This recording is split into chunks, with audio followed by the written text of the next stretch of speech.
Welcome to this deep dive. It's all about nanobubbles. We're going to be looking at what they are, why they're causing such a stir in the scientific community, and how a company called Innovexis Engineering is working to leverage their power. Our sources for this deep dive are Innovexis's company website, some notes from our team's collaboration, and a scientific research paper. Yeah, it's a pretty fascinating field, especially when you consider how much we've still got to learn about these tiny bubbles. Right, so let's get started with Innovexis Engineering. They're a company based in London, founded just last year in 2023, and they're completely focused on developing nanobubble technology solutions. Their website emphasizes precision, efficiency, and sustainability, which seems to be like a trend in today's world.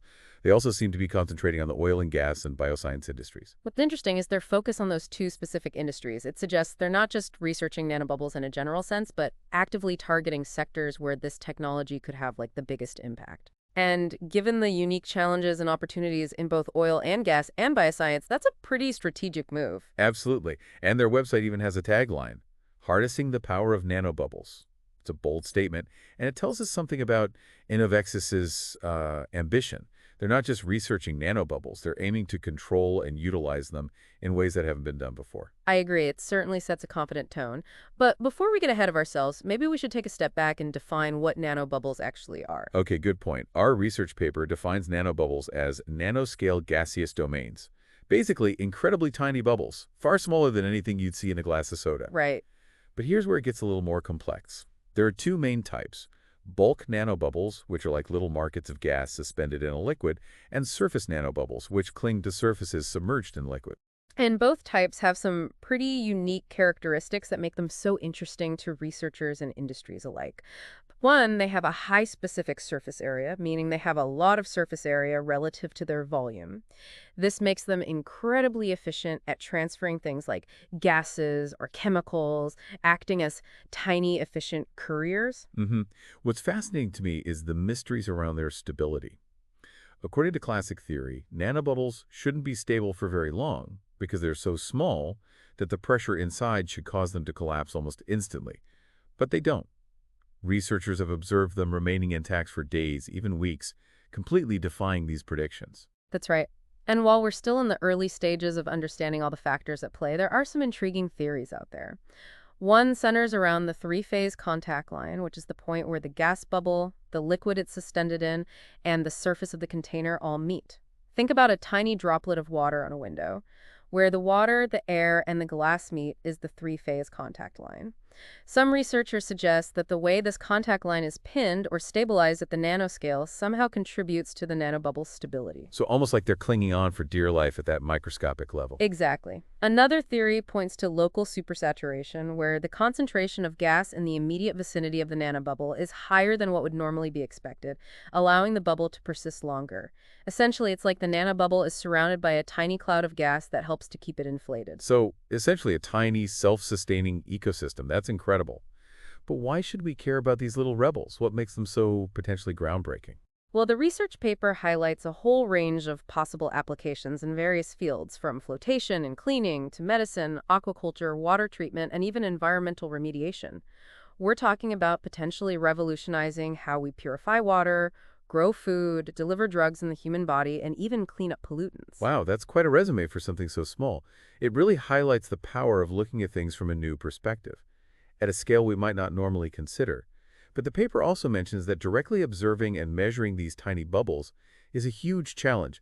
How are researchers tackling this issue? That's where Innovexis's expertise really shines. Remember, they specialize in nanobubble characterization, which means they have the tools and techniques to analyze these incredibly small structures. And one of the techniques they highlight on their website is CFD modeling, which stands for computational fluid dynamics.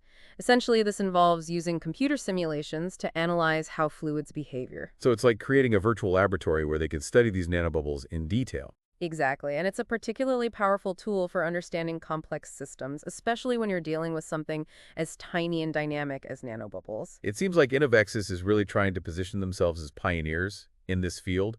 They even have a section on their website called Name a Challenge, which seems almost like a dare to potential clients.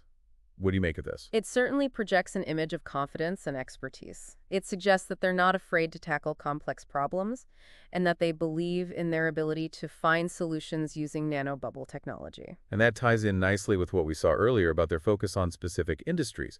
They're not just researching for the sake of research, they're actively seeking out real-world challenges that their technology can address. I agree, but let's delve a bit deeper into how researchers actually study these elusive nanobubbles. The research paper mentions a technique called nanoparticle tracking analysis, or NTA for short. Okay, I'm curious to hear about this NTA technique. Does it allow researchers to actually see these nanobubbles? That's where things get really interesting. NTA doesn't allow us to directly visualize the nanobubbles themselves. Instead, it works by shining a laser beam through a solution containing nanoparticles, and as those particles move around randomly due to something called Brownian motion, they scatter the laser light. Brownian motion. Right, that's the constant random jiggling of particles in a fluid. Think about dust particles dancing in a beam of sunlight. That's Brownian motion in action. The NTA system tracks those tiny light-scattering particles and analyzes their movements. By studying how quickly they're jiggling, researchers can determine their size and concentration. So it's more like tracking their behavior than actually seeing them. Exactly. It's an indirect way of studying these nanobubbles, deducing their presence and characteristics by observing how they influence the movement of other particles in the solution. It's like trying to study the wind by observing how it rustles leaves on a tree. You can't see the wind itself, but you can see its effects. That makes sense. So what did the researchers discover about nanobubbles using this NTA technique? Well, they were able to successfully study the behavior of bulk nanobubbles in water, particularly how their formation is influenced by the amount of energy input during the generation process. So they were essentially controlling how these nanobubbles were created and then studying how they behaved. Precisely. And this is where we'll pick up in the next part of our deep dive. So last time we left off talking about how researchers were controlling the creation of nanobubbles and then studying their behavior. This whole process sounds pretty high-tech. What did they use to generate these nanobubbles in the lab? They used a technique called ultrasonication, which involves using high-frequency sound waves to create cavitation in a liquid. I've heard of cavitation before, but I'm not entirely sure what it is. Is it like when you snap your fingers in a pool and create those tiny bubbles? That's a great analogy. Cavitation is essentially the formation of tiny vapor-filled cavities in a liquid due to rapid changes in pressure. And when those cavities collapse, they release energy, creating those nanobubbles. So it's like a microscopic bubble explosion creating these tiny nanobubbles. That's pretty cool. But they didn't just create nanobubbles, they also experimented with different ways to control their size and concentration, right? That's right. They found that by tweaking the ultrasonication parameters, like the amplitude and duration of the sound waves, they could influence how many nanobubbles formed and how big they were. It turns out that more energy input generally led to a higher concentration of smaller nanobubbles. So they had a lot of control over the nanobubble creation process.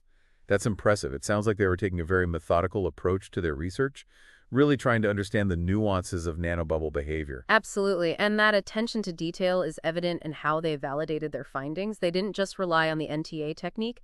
They also compared their results to other methods, like dynamic light scattering, or DLS, and scanning electron microscopy, also known as SM.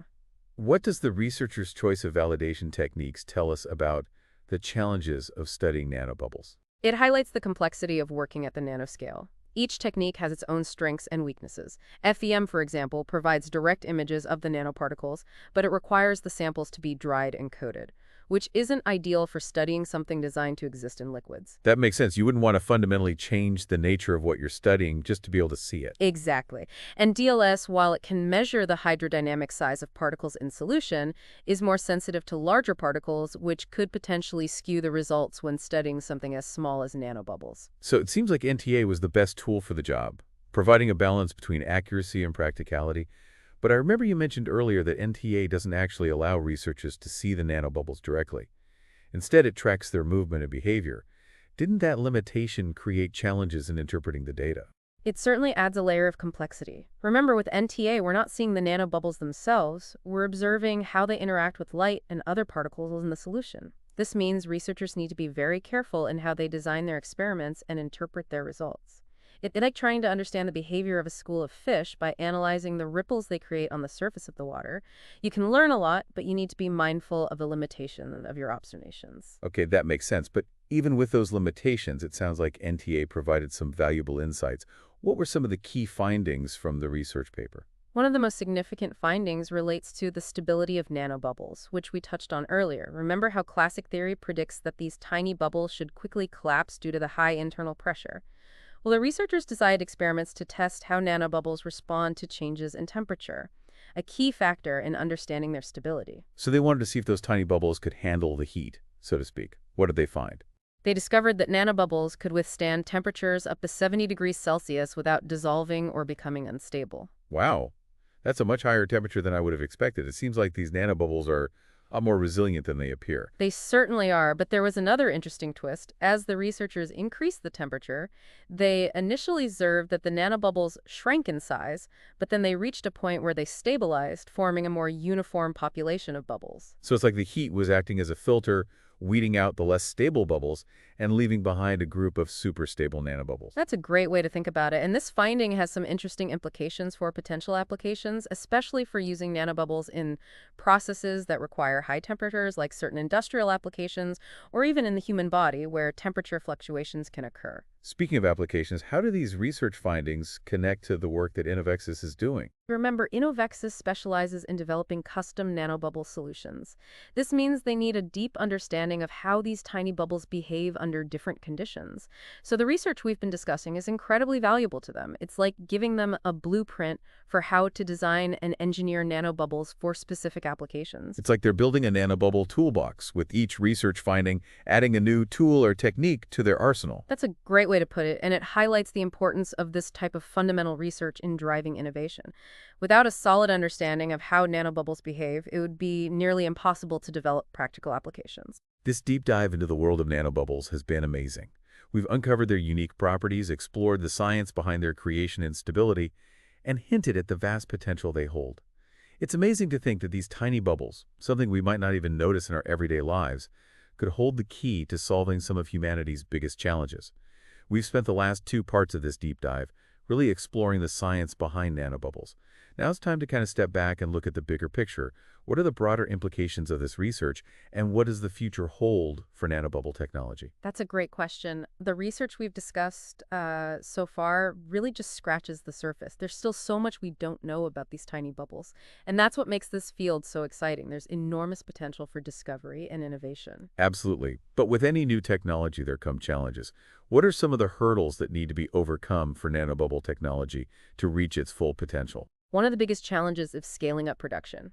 Creating nanobubbles in a controlled laboratory setting is one thing, but producing them on an industrial scale is a whole different ballgame. Think about those applications we discussed earlier, like water treatment or enhancing oil recovery. Those would require massive quantities of nanobubbles, not just a few test tubes worth. Right, and it's not just about quantity, you also need consistency and control. If you're using nanobubbles to deliver drugs, for example, you need to ensure that each batch is uniform and meets very specific quality standards. Exactly. Consistency and quality control are absolutely crucial. And then there's the challenge of integrating nanobubbles into existing systems and processes. It's one thing to produce them in a lab, but how do you effectively incorporate them into, say, a water treatment plant or an oil extraction operation? Sounds like there are a lot of engineering and logistical challenges to consider in addition to the scientific ones. There definitely are. And this is where companies like Innovexis are playing a crucial role. They're bridging the gap between the lab and the real world, taking those scientific discoveries and translating them into practical solutions. And they seem to be very aware of these challenges. Remember that Name a Challenge section on their website. It suggests they're not afraid to tackle these complex problems head on. Yeah, I agree. It's a sign that they're confident in their abilities and that they're actively seeking out real-world applications for their technology. But let's not forget about the ethical considerations that come with any emerging technology. That's a really important point. Just because we can do something doesn't necessarily mean we should. What are some of the potential risks or unintended consequences we need to be mindful of? Well, one concern is the potential environmental impact. While nanobubbles themselves might be environmentally friendly, the processes used to create them could have energy implications or generate byproducts that need to be carefully managed. So it's about finding that balance between innovation and responsibility. Exactly. We need to ensure that the benefits of nanobubble technology outweigh any potential environmental costs. And then there's the potential for misuse. As with any powerful tool, nanobubbles could be used for harmful purposes if they fall into the wrong hands. That's a sobering thought. It highlights the importance of ethical guidelines and regulations to ensure that this technology is developed and used responsibly. Absolutely. We need to think carefully about the long-term implications of this technology and make sure we're not creating problems that are harder to solve than the ones we're trying to address. So it's a future filled with both possibilities and challenges. It is. And that brings us to the final thought we'd like to leave you with. Given the rapid pace of research and development in this field, how do you think nanobubble technology might impact our life in the coming years? What new breakthroughs or applications might we see, and what new challenges might arise? Those are great questions to consider. We've only just begun to explore the potential of this fascinating technology. Thanks for joining us on this deep dive into the world of nanobubbles. We hope you've learned something new and that this has sparked your curiosity to learn even more.